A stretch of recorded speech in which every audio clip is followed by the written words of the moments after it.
पाकिस्तान को डरा के नहीं रखा, आपने सबको डरा के रखा है। आपने रॉबर्ट वाड्रा को भी डरा के रखा है, चिदम्बरम को भी डरा के रखा है, आपने सोनिया गांधी को भी डरा के रखा है। आपको शायद याद होगा,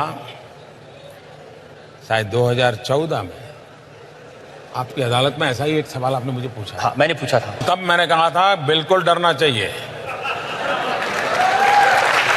ये प्रधानमंत्री बनने के बाद नहीं कह रहा हूं। और तब मैंने कहा था, देश में जब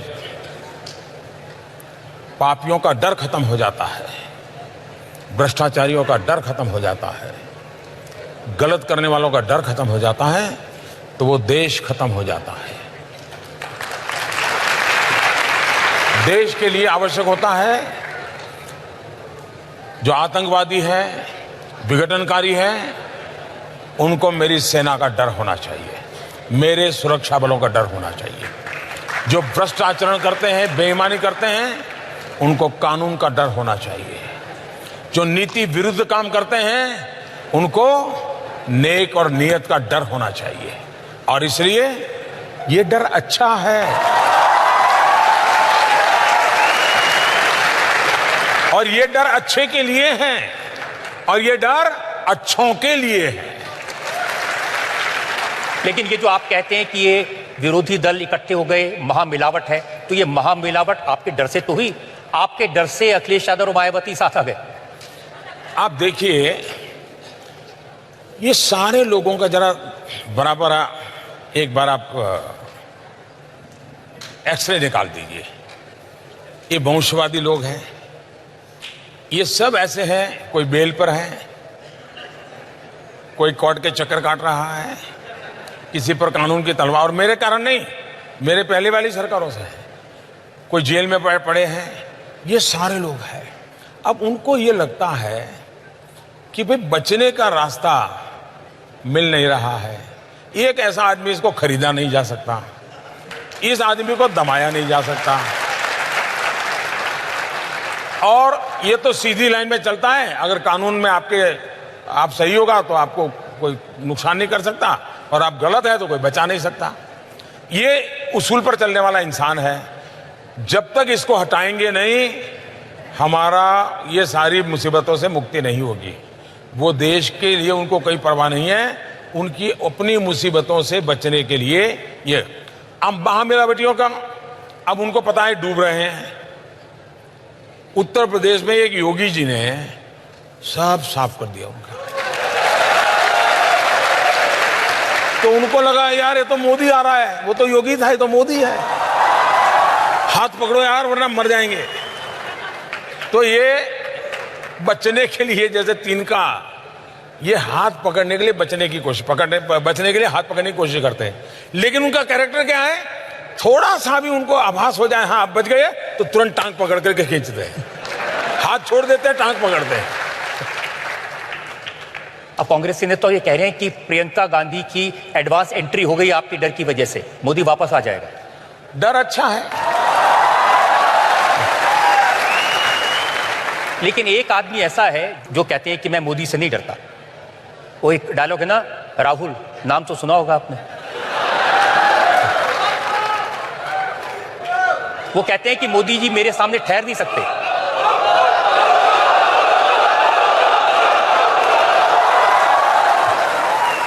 मैंने एक बार सुना था कि धरती कंप आ जाएगी।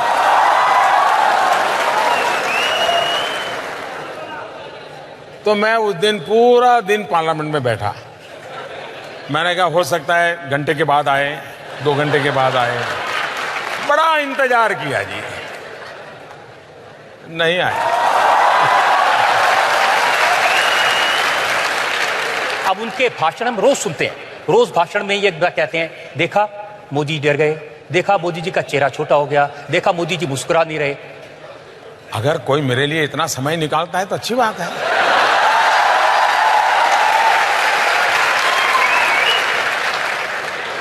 कोई तो है जो हम थके हुए वो कह रहा है, हम हमारी चिंता कर रहा है, अच्छी चीज है। रोज कहते हैं जी कि चौकीदार चोर है, रोज कहते हैं।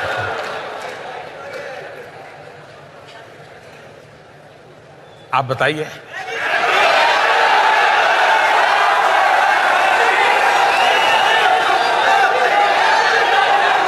हिंदुस्तान के किसी भी कोने में पूछ लेना, मुझे पूछना ही नहीं पड़ेगा। और ये उनके जो भाषण हैं चुनाव में वो यही है, चौकीदार चोर है, और अनिल अंबानी की जेब में नरेंद्र मोदी ने 30,000 करोड़ रुपए डाल दिए। मैंने कभी सुना 1,30,000 करोड़, कभी सुना 40,000 करोड़, कभी सुना 80,000 करोड़। इतने आंकड़े बोलते गए हैं, पता नहीं अब वो कौन से वाला सही माने कौन से वाला गलत माने, कुछ समझ ही नहीं आ रहा है जी। एक आंकड़ा हमारे पास में है, वो मैं आपको वीडियो पे सुनाना चाहता हूं। गुजरात के एक उद्योगपति को आपने कितनी जमीन दी, ये आप सुनिए, आप भी आश्चर्यचकित रह जाएंगे। नरेंद्र मोदी जी ने गुजरात में 45,000 करोड़ एकड़ आपसे छीनकर मुंद्रा में एक उद्योगपति को देते हैं।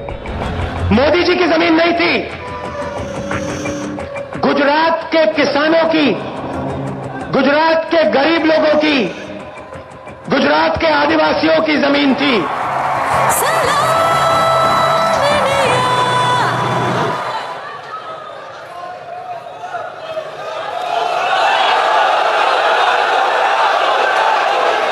इन दिनों मैंने सुना है कोई एवेंजर फिल्म चल रही है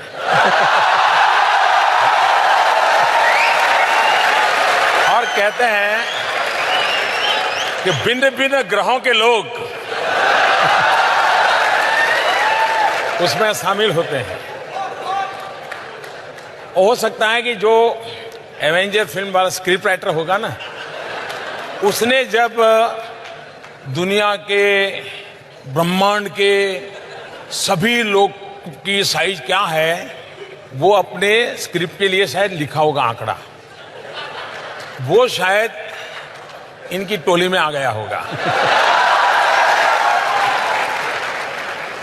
उनका एक नया 72,000 रुपए सालाना देंगे गरीबों को।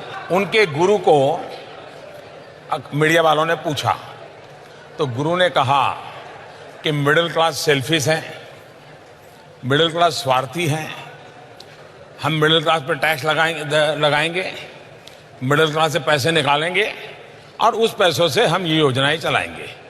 तो उनके जो गुरु है उन्होंने तो मिडिल क्लास को कैसे खत्म कर देंगे उसकी पूरी ब्लूप्रिंट बना करके रखी है जी। और वो 72,000 रुपए जब हम पूछते हैं कहाँ से लाएंगे, तो वो कहते हैं कि जो विजय माल्या, नीरव मोदी, ललित मोदी, ये जो पैसा लेके भाग गए हैं, उनसे पैसा लेके वो लोगों को दे देंगे। लेकिन परेशान तो वो भी हैं जो भागे। विजय माल्या कह रहे हैं कि मैंने 9,000 करोड़ रुपए लिए थे, मोदी जी ने 13,000 की मेरी संपत्ति जब्त कर दी, तो भी नहीं छोड़ रहे। मैंने कानून बनाए हैं, कोई बच नहीं पाएगा। जो लूटा है देश का पाई पाई देना पड़ेगा और विदेशों में भी जेल में जाकर के रहना पड़ेगा, उनको यहां आना भी पड़ेगा, कोई बचा नहीं सकता है। और मिलकर जब्त की है, ऑक्शन करते चले जा रहे हैं, रुपए जमा होते जा रहे हैं, बैंकों को मिलते चले जा रहे हैं, कोई बचने वाला नहीं है जी। इसीलिए आपके लिए कहा है, चोर कांपे चमचे कांपे, चोर कांपे चमचे कांपे, कांपे हर गद्दार, देश का बच्चा बच्चा बोल रहा है मैं भी चौकीदार।